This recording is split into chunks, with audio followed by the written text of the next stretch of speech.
Depression major करने वाले scales में सबसे इंपॉर्टेंट और widely use scale Beck depression inventory है। Beck is the name of the researcher और स्केल का नाम डिप्रेशन इन्वेंट्री है। चूंकि ये होमोजीनियस सेगमेंट मेजर करता है, डिप्रेशन को मेजर करता है, सिर्फ एक ही चीज को मेजर करता है, इसलिए इसको इन्वेंट्री कहा जाता है। इन्वेंट्री कोई भी चीज जो कि सिंगल डोमेन मेजर करती है, या वो सिर्फ पर्सनैलिटी का टेस्ट है, या सिर्फ एंजाइटी का, या सिर्फ डिप्रेशन का, जैसे कि ये सिर्फ डिप्रेशन का टेस्ट है। इसकी एडमिनिस्ट्रेशन, स्कोरिंग एंड इंटरप्रिटेशन हम बहुत ही डिटेल के साथ पढ़ने वाले हैं, तो इसको हम डिटेल से देखते हैं कि इसके अंदर हमने लिखना क्या क्या है, ऐड क्या करना है। ये सारा रिटन मटेरियल मेरी वेबसाइट वेलनेस बाय फराह पे दस्तयाब है। बैक डिप्रेशन इन्वेंट्री का सेकंड एडिशन BDI 2 कहलाता है। इसके जो एक तरह से आउटलाइन है वो यहाँ पे गिवन है। हम ऑथर्स को पढ़ेंगे, theoretical orientation, suggested uses, languages, age range, format, time, और इसके अलावा एक हम केस स्टडी भी इसके साथ करेंगे कि इसकी एडमिनिस्ट्रेशन की प्रैक्टिकल इम्प्लीमेंटेशन किस तरह से होती है, इसकी इम्प्लीमेंटेशन भी हम करेंगे। हिस्ट्री और इंट्रोडक्शन है। एरोन टी बेक ने स्टीयर के साथ और ब्राउन के साथ मिलकर इसको फर्स्ट टाइम इसको बनाया था। पर्पस क्या था इसका कि किसी भी शख्स की सिवेरिटी ऑफ डिप्रेसिव सिम्टम्स को मेजर किया जा सके। चूँकि डिप्रेशन एक एब्स्ट्रैक्ट मेजर है और इसको हम इस तरह से मेजर नहीं कर सकते जैसे कि बहुत सी जो एक हमारे पास डॉक्टरी चीज़ें हैं ना, जिनको हम टेम्परेचर मेजर कर सकते हैं, ब्लड प्रेशर मेजर कर सकते हैं। तो डिप्रेशन ऐसी चीज़ है कि जिसको हमारे पास कोई तरीका नहीं है इतना अच्छा कि हम इसको मेजर कर सकें। तो बहुत ही sophisticated, easy to use, friendly, less time के अंदर हो जाने वाला ये टेस्ट था जो बनाया गया, और DSM-5 के डिप्रेसिव सिम्टम्स को मद्देनजर रखकर इसे डिज़ाइन किया गया। जो डायग्नोस्टिक एंड स्टैटिस्टिकल मैनुअल में डायग्नोसिस गिवन है ना डिप्रेशन का, उन डिप्रेशन के सिम्टम्स को मद्देनजर रखकर इसके 21 जो आइटम्स हैं वो डेवलप किए गए। सजेस्टेड यूजेस है, इसके रिसर्च में भी यूज़ हो सकता है और क्लिनिकल सेटिंग्स में भी, यानी कोई क्लिनिक में आया है डिप्रेशन का मरीज़, उस पर भी हम ये अप्लाई कर सकते हैं। अब इसकी जो ट्रांसलेशंस हैं वो इजीली अवेलेबल हैं और दुनिया की तमाम बड़ी ज़ुबानों में इसका तर्जमा हो चुका हुआ है। इसका उर्दू वर्जन भी दस्तयाब है और काफ़ी इजी। एज रेंज है इसकी 13 to 80 ईयर्स, यानी बहुत ही छोटे बच्चों पर हम नहीं एडमिनिस्टर करते, लेकिन ऑलमोस्ट इसको इजीली एडमिनिस्टर किया जा सकता है। 1 or 2 आइटम्स ऐसे हैं कि जिनको हमें हज़फ करना होगा या कम करना होगा। क्वेश्चनर फॉर्म में है, सेल्फ रिपोर्ट इन्वेंट्री भी, और एज एन इंटरव्यू फॉर्मेट आप इसको कर सकते हैं। 5 to 10 मिनट्स लगते हैं, यूजुअली 7 मिनट्स लगते हैं इसको कंप्लीट करने में। और पब्लिकेशन है इसकी साइकोलॉजिकल कॉर्पोरेशन की। बैक डिप्रेशन इन्वेंट्री का जो सेकंड एडिशन है 21 आइटम स्केल है। इस एज रेंज दोबारा से इसके अंदर लिखी हुई है ताकि हम इसको ईजीली हम इसको कर सकें। हिस्ट्री ऑफ BDI में 1979 में इसका पहला वर्जन आया।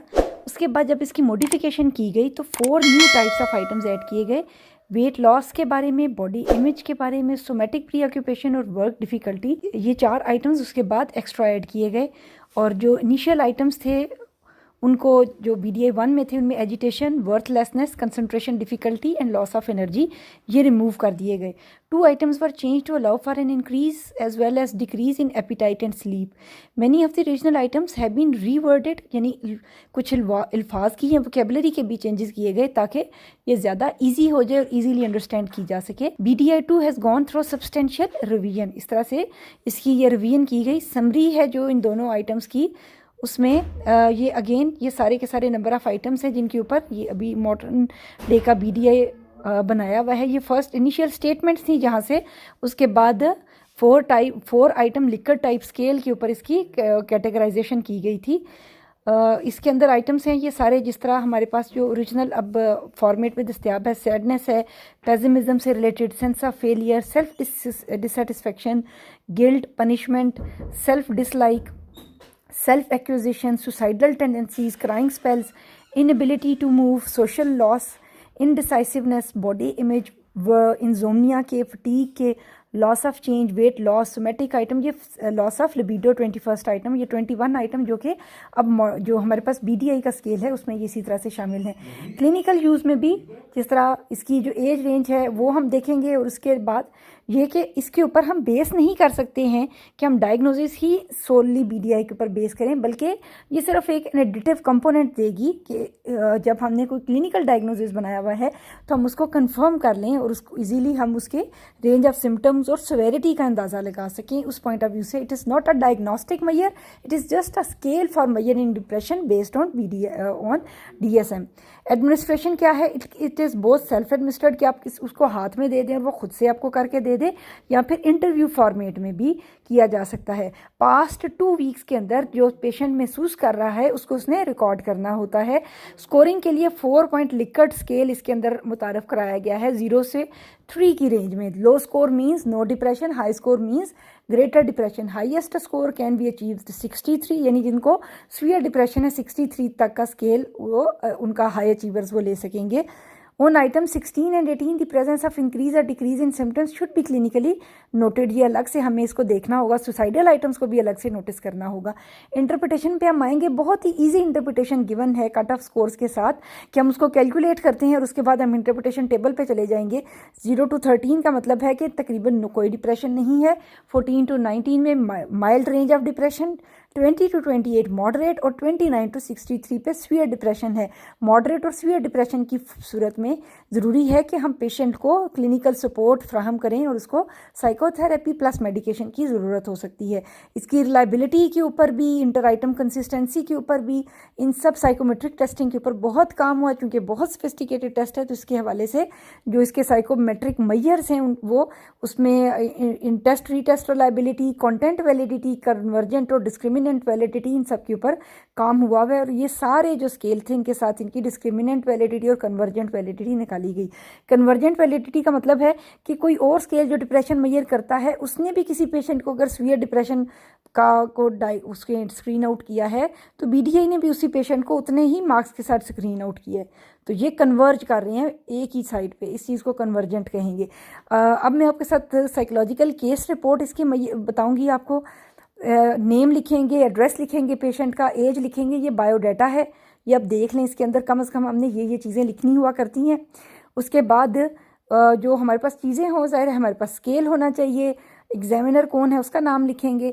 शुरू में उसकी पर्सनल, हम थोड़ी सी हिस्ट्री भी लेंगे, पर्सनल और फैमिली हिस्ट्री लेंगे, ये हम इस डिटेल से लेंगे। उसका नेम, एज, कहाँ रहते हैं, किस तरह से उनकी जो फैमिली का सेटअप है वो किस तरह से है, किस किस्म की स्टूडेंट थी, यानी पर्सनल लाइफ और फैमिली लाइफ से रिलेटेड एक ब्रीफ समरी हम उसके हवाले से लेंगे कि हमें समझने में मदद देगी कि जो स्केल हम एडमिनिस्टर कर रहे हैं जब हम इंटरप्रेट करेंगे तो हमारे पास थोड़ा क्वालिटेटिव मैयर इस हवाले से मौजूद होगा।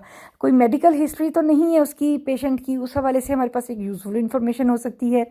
सोशल हिस्ट्री, फैमिली लाइफ कैसी है, कहाँ रहते रहे हैं, किस किस्म का सेटअप है, सोशल है नहीं है, सोशल इंट्रोवर्ट है, एक्सट्रोवर्ट है। एजुकेशनल हिस्ट्री लेंगे। मेंटल स्टेटस एग्जामिनेशन, चाहे मिनी मेंटल स्टेटस एग्जामिनेशन जो ऑनलाइन भी अवेलेबल है वो हम ले सकते हैं। तो हमारे पास एक टिपिकली रेंज आ जाती है कि the person is not suffering from some major psychiatric illness. उसकी हम रिपोर्ट लिखेंगे, ऐसे रिपोर्ट लिखते हैं। अगर आप स्क्रीन रोक कर आप देखना चाहें तो आप इसको एक दफ़ा देख लें। टेस्ट एडमिनिस्ट्रेशन, उसके बाद हम उसको टेस्ट देंगे, उसको हम जो उसके ऊपर स्केल जो उसके अंदर इंस्ट्रक्शंस गिवन हैं हम थॉरोली उन्हीं इंस्ट्रक्शंस को फॉलो करते हुए उनको हम टेस्ट एडमिनिस्टर करेंगे। बिहेवियर ऑब्जर्व करेंगे कि उनका टेस्ट टेकिंग एटीट्यूड कैसा था, पॉजिटिव था, नेगेटिव था, किस क्वेश्चन को उसने प्रॉप किया, सिटिंग कैसी थी, उन्होंने कैजुअली आंसर किया, पेपर को तो नहीं तोड़ा मरोड़ा, कोई और एंजाइटी से रिलेटेड या कोई सस्पिशियस बिहेवियर हमें लगता है तो हम उसको सिग्निफिकेंट बिहेवियर को नोटिस करेंगे। टेस्ट लेने के बाद हम उसकी स्कोरिंग करेंगे और इंटरप्रिटेशन के ऊपर आ जाएंगे। जैसे इन का जो इंटरप्रिटेशन पे आया था 27 आया था और ये मॉडरेट रेंज ऑफ डिप्रेशन है। हम उसके बाद जो नंबर ऑफ आइटम्स है ना जो इसको डिस्क्राइब कर रहे हैं उस हवाले से एक समरी बनाएंगे। जैसे यहाँ पर ये बनी हुई है कि it was revealed that she endorsed those items with higher rated opinions which major past failure, guilt feeling, punishment feeling, self dislike, self criticism, worthlessness, self blame. और ऐसे लग रहा है कि जैसे major failures in her life उसने experience किए हैं। ये फीमेल थी जिनके ऊपर हमने टेस्ट एडमिनिस्टर किया था। और सुसाइडल टेंडेंसी को हम अलग से ज़रूर चेक करते हैं और उसको हम मेंशन भी करते हैं कि the patient suicide is suffering from suicidal tendencies और नॉट। तो उसने कहा कि कोई सुसाइडल थॉट्स मुझे नहीं आते हैं। आइटम 16 एंड 18 जो कि स्लीप चेंजेस के हवाले से है और एपिटाइट चेंज के हवाले से, उसको भी हमने अलग से नोटिस करना है। सुसाइड वाले को भी और स्लीप और एपिटाइट वाले को भी, इनको हमने अलग से ज़रूर नोटिस करना है क्योंकि ये अलग से एक बहुत सिग्निफिकेंट इन्फॉर्मेशन देते हैं और डीएसएम के क्राइटेरिया में भी ये एक इम्पॉर्टेंट इंडिकेशन है डिप्रेशन के हवाले से। टेस्ट रिजल्ट और समरी और कंक्लूजन। अब हम जो जितनी बातें हमने ऊपर की हैं इनको हम दोबारा से समराइज़ करेंगे कि 27 उनका रेंज आया है, ये upper most range of moderate depression है। तो इसका मतलब है कि यदि person need psychotherapy and clinical help, उस हवाले से हम डिटेल्ड क्लिनिकल इंटरव्यू भी बाद में एडमिनिस्टर करेंगे ताकि हम डिटेल्स उनके जो हालात हैं, सिम्टम्स हैं लाइफ के और चीज़ें उनको हम नोटिस कर सकें। उस हवाले से जो भी हमारी बिहेवियरल ऑब्जर्वेशन है और ओवरऑल कंक्लूजन है वो हम इसकी टेस्ट समरी में लिखेंगे। ये हमारे लिए इसलिए ज़रूरी है कि जो इतनी लंबी बात हम ऊपर लिखते रहे हैं, जो आपने अगर किसी क्लिनिशियन को शेयर करना है तो सिर्फ ये इन्फॉर्मेशन एक पैराग्राफ की अगर आप शेयर करते हैं तो सारी बात समझ आती है कि दरअसल उसके ऊपर हमने एक टेस्ट लगाया और उसकी ये इंडिकेशंस आई, ये रिजल्ट्स आए। तो ये काफ़ी हेल्पफुल हो जाता है। एक सिंगल समरी में हम पूरा टेस्ट जो है वो उसको हम स्कैन करके उसको इकट्ठा कर लेते हैं। ये नेक्स्ट है Beck depression inventory scale given है, ये भी मैंने इसमें ऐड किया हुआ है ताकि आप इसको पढ़ लेंगे। इस तरह से सवाल होते हैं। डिप्रेशन इन्वेंट्री कैन भी, इसमें इस तरह से सवाल, I do not feel sad, I feel sad, I am sad all the time, that I can not snap out of it, I am so sad and happy that I can not stand it. जो आपको लगता है choose करना है आपने उसको encircle कर देना। इस तरह से हम पेशेंट को देते हैं और काफ़ी इंटरेस्टिंग स्केल होता है। वो सिर्फ इनसर्कल करके आपको जल्दी से 5 to 10 मिनट्स के अंदर वापस कर देते हैं। बहुत लंबा स्केल नहीं है क्योंकि डिप्रेशन का स्केल है तो हम ऑलरेडी देखते हैं कि पेशेंट माइट बी अनमोटिवेटेड, तो वो ये नहीं करेगा। नेक्स्ट है इंटरप्रेटिंग बेक डिप्रेशन इन्वेंट्री। ये हमने अभी इंटरप्रिटेशन ऊपर कर ली है और दोबारा से इसके नीचे ये गिवन है कि इस तरह से इसकी जो ज़्यादा सोफिस्टिकेटेड वे ऑफ इसको इंटरप्रिटेशन है वो इस तरह से है कि जिसमें छोटे छोटे हमने इसको ग्रुप्स बना दिए हुए हैं कि इस चीज़ का क्या मतलब है। ये तो हमें काफ़ी हेल्प करता है। ये इसकी PDF फॉर्मेट में भी आप चाहें तो इसको डाउनलोड भी कर सकते हैं। सारा कंटेंट आपको मेरी वेबसाइट पे अवेलेबल है, आप जाकर इसको देख सकते हैं। इसका उर्दू वर्जन भी आप डायरेक्टली आपको कहीं से नहीं मिल रहा, you can just click on this link, आप इसको उर्दू में करें और ये आपको सारा कंटेंट अपने जो सारी की सारी चीज़ें हैं ये आपको उर्दू में उसी टाइम पर मिल जाएंगी। अगर आप उर्दू में इसको करना चाह रहे हैं, मेरे चैनल के साथ बंधे रहिएगा, लाइक और सब्सक्राइब कीजिएगा। अल्लाह हाफिज़।